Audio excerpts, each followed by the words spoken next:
Pengertian tingkah laku konsumen. Tingkah laku konsumen adalah proses yang dilalui oleh seseorang atau organisasi dalam mencari, membeli, menggunakan, dan mengevaluasi produk atau jasa setelah dikonsumsi untuk memenuhi kebutuhannya. Teori nilai guna. Teori nilai guna adalah dalam teori ekonomi, kepuasan atau kenikmatan yang diperoleh seseorang dari mengkonsumsikan barang-barang. Jenis nilai guna atau utility. Yang pertama ada place utility atau nilai guna tempat.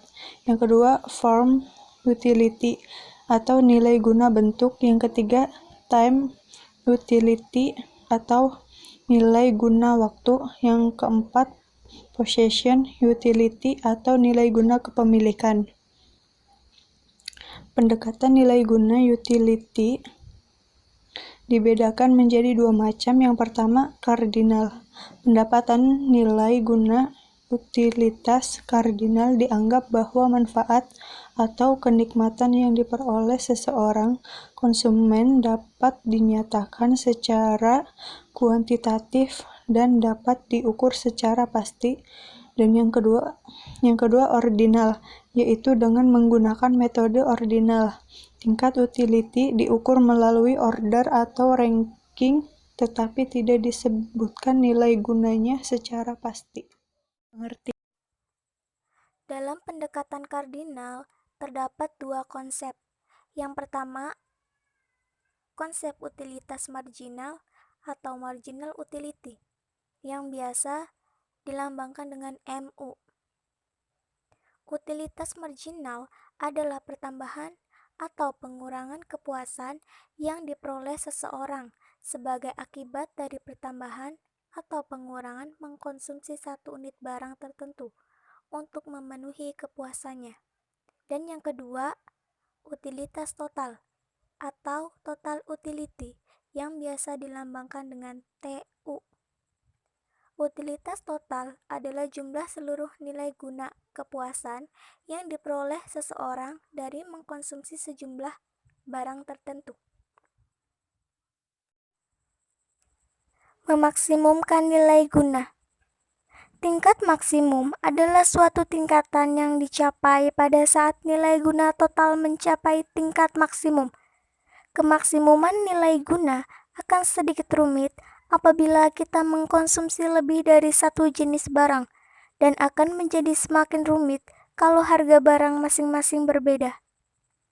Untuk itu, syarat yang harus dipenuhi dalam pemaksimuman nilai guna ini tidak lain adalah dengan diukur dari setiap rupiah yang dikeluarkan untuk membeli unit tambahan dari berbagai jenis barang harus memberikan nilai guna yang sama besar.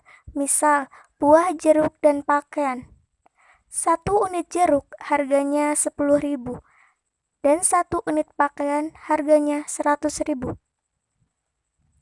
Nilai guna marginal keduanya adalah berbanding. Untuk marginal utility jeruk sama dengan 10 dan untuk marginal utility pakaian sama dengan 100. Jika konsumen tersebut mempunyai uang 100.000, kepada barang manakah yang akan dibelanjakan?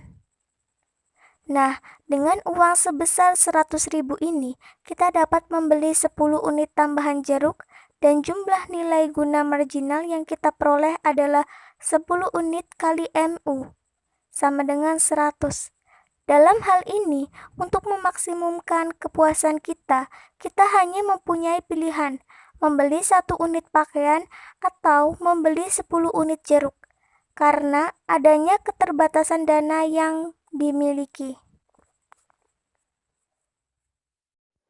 Teori nilai guna dan teori permintaan dibedakan menjadi dua.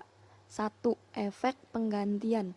Perubahan harga suatu barang mengubah nilai guna marginal per rupiah dari barang yang mengalami perubahan harga tersebut. Artinya jika suatu barang naik, maka konsumen akan mengalihkan barang yang dibeli ke barang yang harga lainnya lebih murah. Dan MU barang tersebut akan mengalami penurunan.